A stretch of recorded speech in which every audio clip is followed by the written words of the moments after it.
Good afternoon, good morning, good evening, wherever the hell you guys are located in this crazy world. As I keep on telling you every single time I do an interview, it's only going to get crazier. It's not as craziest yet, but that's okay. I'm Al Ditton. I'm with Underground Noise Webzine. This is Webisode number 62. If you're new to my channel, please subscribe to it, like it, share with your friends, hit the bell so you're notified when there's a new video out there. Today's guest, I have Joel Guernsey from the bands Ominous Ruin and Axial. Welcome, Joel. Hey, man. Thanks for having me. You're welcome. Thanks for giving me a portion of your time today. How's your day going so far? Good, man. I just slept in a little bit, but I'm all good now. Yeah, that's cool. I sleep off and on myself. The first question I would like to ask you, Joel, is who are your musical influences, and also what inspired you to become a musician? Okay. I think I got into music in a really chronological order as far as metal.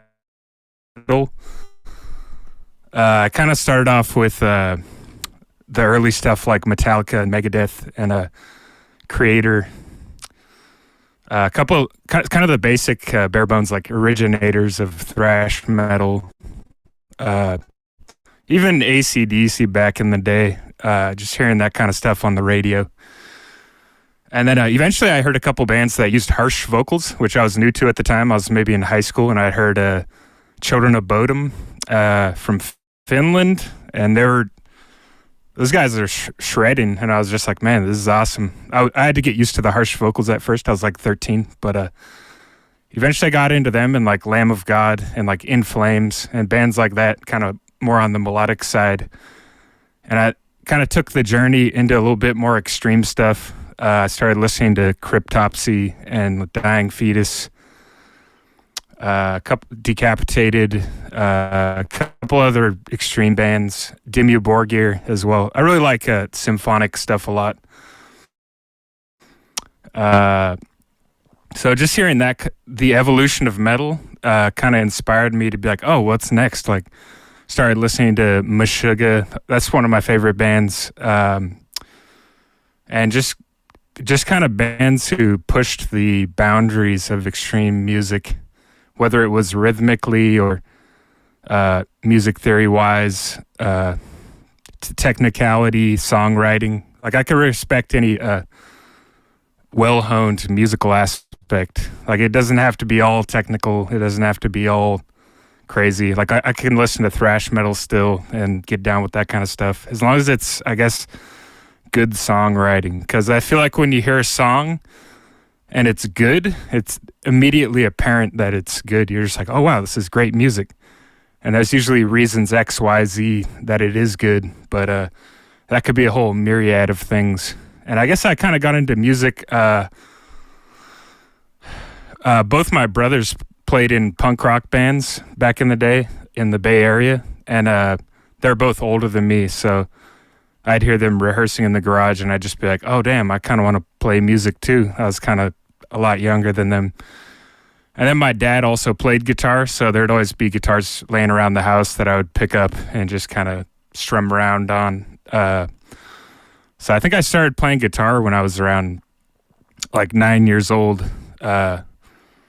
And from there, I just kept at it. I was really interested in it. This was back in the 90s, I guess. And I was just kind of honing that in, getting tabs on the internet, learning all kinds of people's music. I was really into Megadeth, I guess, at the time. I was downloading their tabs a lot and just kind of checking out what they had off Rust in Peace and Euthanasia and a couple other good albums. And I just kind of evolved from there. Like, my friends and I started jamming, started a couple local bands that just did demos and EPs and stuff. And we started playing shows, and I realized playing live was one of my favorite things. I was like, oh man, like, look at this. Like, you got a whole bunch of people in the same room. Everybody's vibing. It's, everyone's having a good time. Like, a live show environment to me is like a really special thing, because it just brings people together. Like, it's not even really about you on stage at that point. Like, there's something bigger going on than that, So and like you kind of are a catalyst for it, but it's more about everyone as a whole, just in the same building, having a good time, connecting, meeting new people, enjoying music. So I really got into playing live in high school, and continued that throughout my life. I've done like quite a few tours in a bunch of different bands. It's been really good times. I guess I was on the road a lot with Inanimate Existence back for like 8 years or so. I was playing in that band, parted ways and started playing in Ominous Ruin. And I also started my own band, Axial, who I'm trying to bring to the stage. Right now, we're kind of still in the early stages. We have one full-length album out, and I'm actually going to be putting out some new music for that project in February. So we basically have some studio time booked in January to finish that up with Zach Oren over at Sharkbite Studios. So that guy's the man. That's But awesome. Ominous Ruin too, that has a lot of new stuff going on. But yeah, man, for the most part, I got into music at a young age, and I've just been into it ever since. That's really cool. I see you have a guitar behind you. Oh, do I? Yeah, is that 9 string? I don't know if I have one right now. It just looks like you have a Dude, I guitar used to have a behind 9 string. I could go grab a guitar right now. it. Okay. Oh no, that's just a blanket. Like, Oh, I could go get a guitar if you want. Like, yeah. you want me to grab one? Yeah, if you want to show us what Okay. kind of guitar Yeah, you one like second. playing. Yeah, this is kind of this is the 8 string. I have a Kiesel Oh, okay. Aries 8 string. I use this for like Ominous Ruin. It's pretty cool. It doesn't have any fret markers on the fretboard, but it has them on the side. They're glow in the dark right here. Oh, that's sick, Uh, dude. Yeah, dude, this thing is chunky. It's just fucking, whew. And I love the cutaway right here. To me, that's such an important aspect of a guitar is this right here. Because it's this extreme cutaway. It's like I play holding my guitars, don't have that, and I'll be like, oh, damn. But yeah, man, I kind of I started on 6 string, went to 7 string, and then 8 string. I was just like, man, like, whew. I had a 9 string at one point, and I was like, man, this is, whew. It makes a lot of extra noise when you're trying to play. There's so many strings there. You're like trying to mute them, and like, it's insane. Yeah, who But knows, man? You might yeah, be I got a little guitar collection. That's cool. I was What's gonna up? say, who knows? You might be the next Jared Dines. I've seen that he's got that Mountain Dew guitar going on. Dude, I think he has like a 23 string guitar by now. I don't know. I don't know if you've That ever guy's seen the insane. video. Yeah, he's got a video for a Mountain Dew meme guitar, which he calls Mountain Gent. And I'm just like, I gotta check dude, that out. I'll send you the video for sure. It's actually pretty sweet. Yeah, awesome. I'm down to check it out. That sounds extreme. At that point, you're just playing zeros and ones. It's just boom, Yeah, it's pretty which much is a lot of binary. fun. I mean, you got Meshuggah doing it. Yeah, exactly. Yeah, I mean, computer language. yeah, 01001. after a while that Yeah, I open dig note that is kind of going. stuff. Yeah, I like it myself a little Oh, it bit. can. Yeah, you got to be. Yeah, But sometimes I'm yeah, just you got to like, watch those zeros. how many zeros you hit? Yeah, and doing a lot of nuances like on fret one, giving it like a pre-bend, just like bow, ba ba ba ba. Just kind of, you got to do all those nuances to keep it fresh. But I can get it down. I can get down with that kind of music. It's all good stuff. I mean, I'm not gonna lie, I do like Meshuggah a lot. They're one of my favorite Oh man, bands in Whew. Sweden. So good. I also I just like, saw them live. So good. I have not had the opportunity. My next question for you would Dude, be is, you got to catch them next time. I will. My next question for you, Joel, is how do you find time between Ominous Ruin and Axial, like practice-wise? Whew, man. Uh, man, I can always make time because I do work at two jobs right now. It gets a little hectic, but I always find myself with some free time at the end of the day, and I'll have a list of priorities. Like right now, lists are really important because I'm actually playing in like two other bands they haven't even been announced yet because it's still like early stages. I'm still learning their set list. And I'm doing some guest slots too, where I have to do some guest solos for some bands. Doing a lot of commissioned work as well on the side. But as far as finding time, I need to make a list. It's like this, it's all prioritized. It's like number one, oh, I got to learn this new Ominous Ruin song. Like that's going to take forever. So I got to make sure I get that done. So I kind of focus on that till it's done. And then I just check it off. And then whatever, and it's all time based. It's like which one is coming up first as a crucial thing. Like, are we playing a show?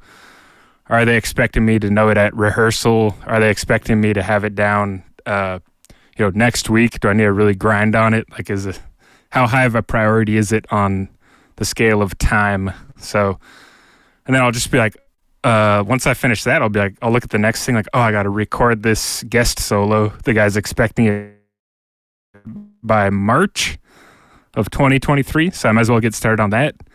But then, I'm getting started on it early enough so that it's not a time crunch. Another thing I'll do is kind of, when I'm done with my work that's expected of me by other people, like I don't want to let anyone down. That's my thing. Like I'm not going to like join your band and then flake out and like not come to practice unprepared. Like I'm going to make sure I have all that, nailed in. But when I find myself with a little extra free time for creative activities, that's when I'll kind of work on Axial stuff. I'll be like, oh shit, I have 5 hours tonight and I already finished everything for the day. Like definitely going to work on some new Axial material. So that one's kind of my zero pressure. Like I started the band and there's no one kind of cracking the whip. I still try to get things done on a deadline basis, but that's kind of my free space band where there's no pressure and I'm just like taking my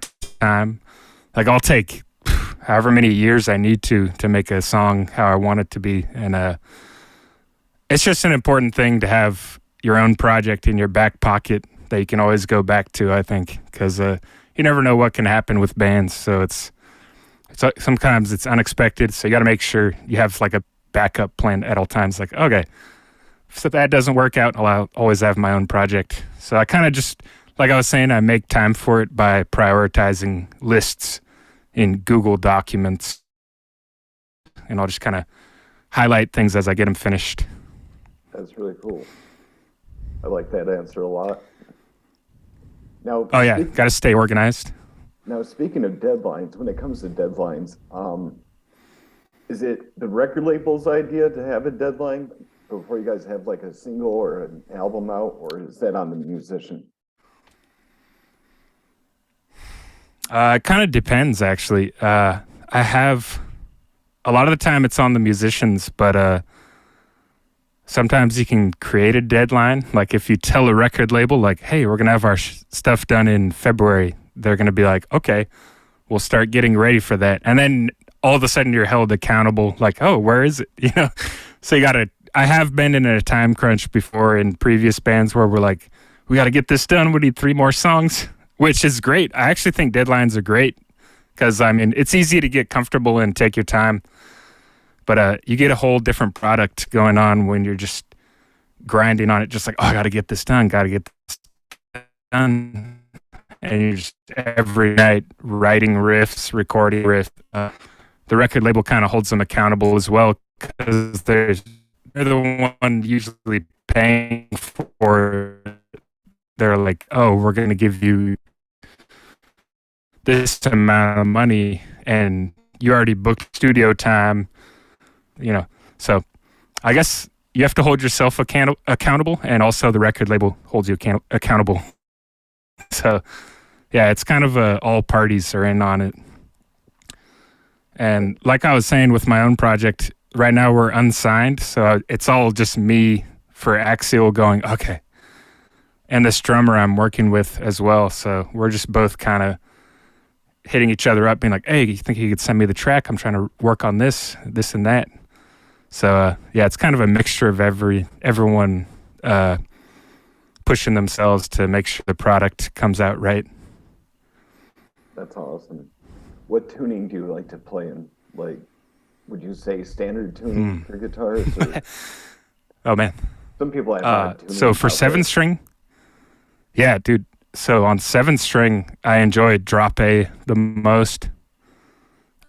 It's just, yeah, drop A tuning on 7-string is what I did the previous Axial album on.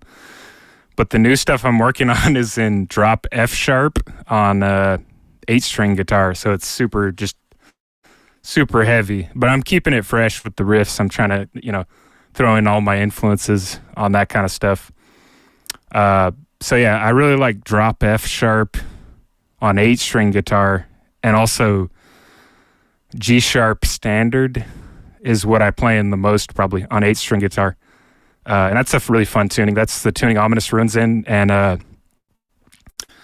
the new Axial material also does G sharp standard. It's just, so what it is like, it keeps some tightness on your strings, because most 8 strings automatically stock, they come in F sharp standard, which is really low, and it kind of can limit you a little bit because it's so easy to just make extra noises because the strings are rattling. A lot of like gent riffs will be in that tuning. So G sharp standard is slightly higher than F sharp standard, and it retains a lot of string tension, so you get that tight sound, like still really death metal, like chin chin chin chin. So yeah, I would say G sharp standard is one of my favorites, and it's really versatile as well, and it keeps a lot of tightness on the strings, so it sounds tight live, and it's not so low that you're forced to kind of play zeros and ones. You could still kind of go up high on the fretboard, and it's not going to sound wonky. So yeah, pretty much those 3 tunings are my favorite to play in. That's cool. I've got an 8-string myself, and I've been as RG8. Nice. Yeah, those are Oh, awesome, fun. dude. I haven't had the opportunity. Yeah, to change I the dig strings those. yet. Eventually, I'll do that. It's all good. That's an endeavor. That takes a second. Yeah, I use my chronometer sometimes to measure string gauge. It's kind of cool. You like clamp down on it. I actually used to have a Schecter 8-string as well. That thing was cool. And Agile makes a lot of 8 strings and like 9 strings. Those guys are weird. They make some 10 strings, 11. It's pretty cool what they're doing at Agile. Yeah, they're pretty affordable too. I was surprised. Like I bought one of their 9 strings just as an experiment. I was like, let me try this. That thing was, I think it was in C sharp standard. Would you It's say insane. It was complicated?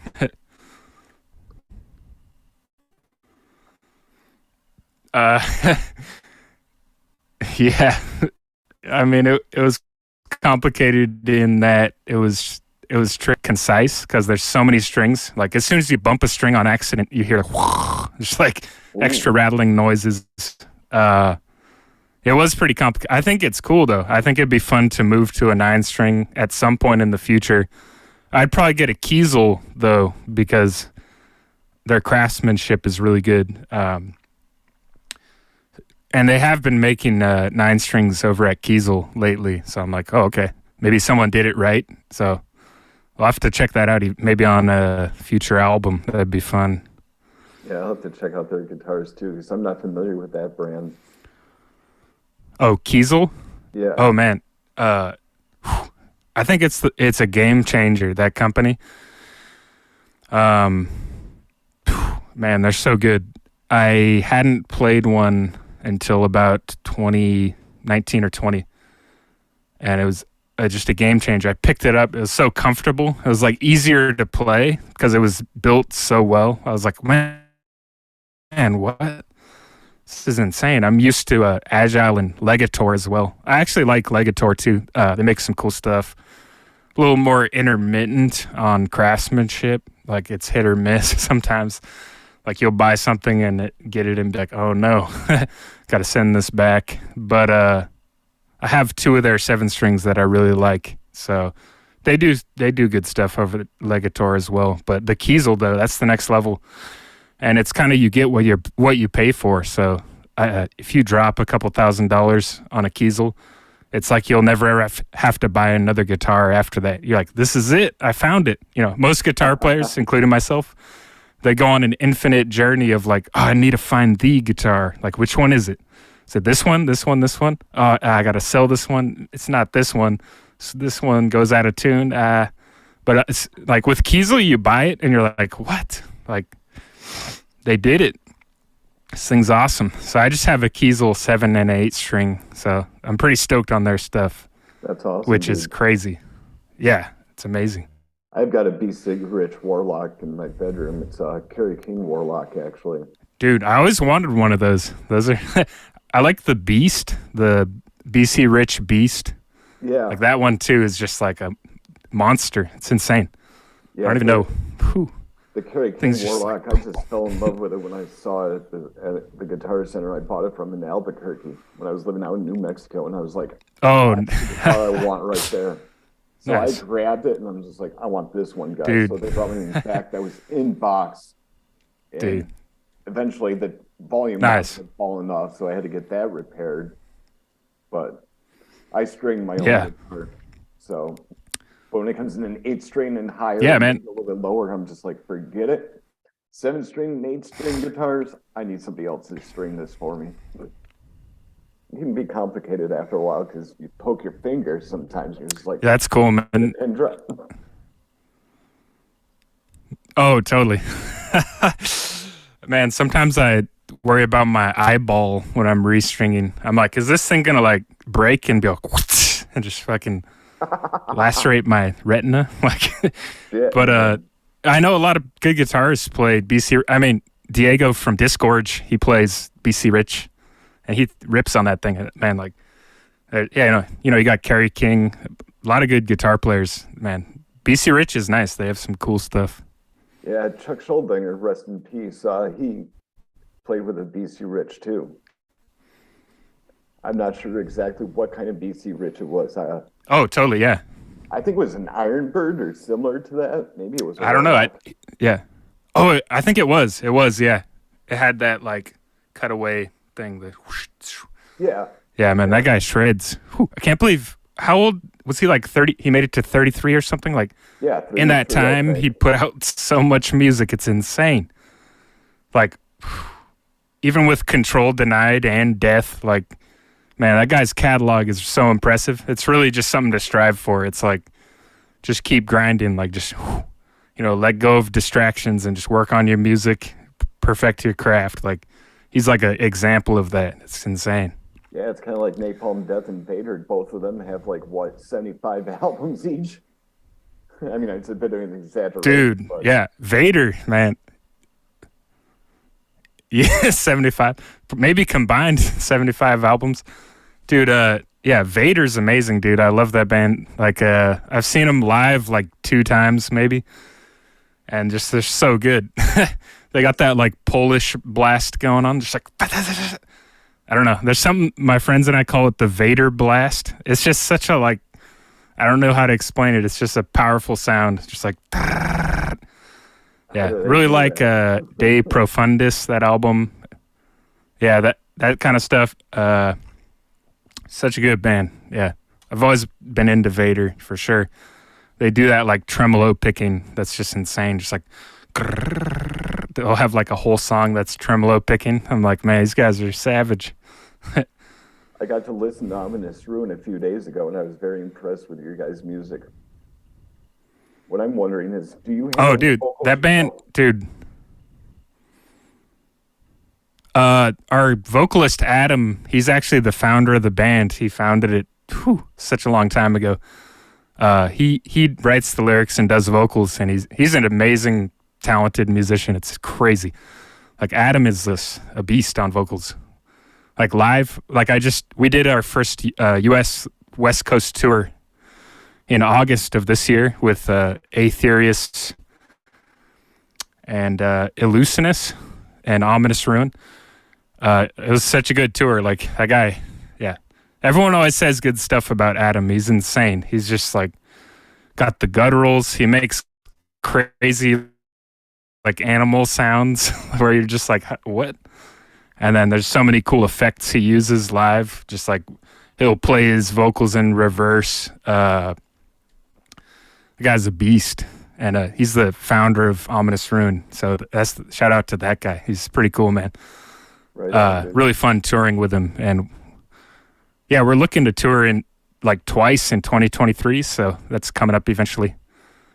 We just been doing a lot of stuff behind the scenes lately. Just, computer work, like writing and recording. That was going to be my next question. Do you guys have any upcoming shows? Shows, nothing booked yet. We are looking to tour pretty soon.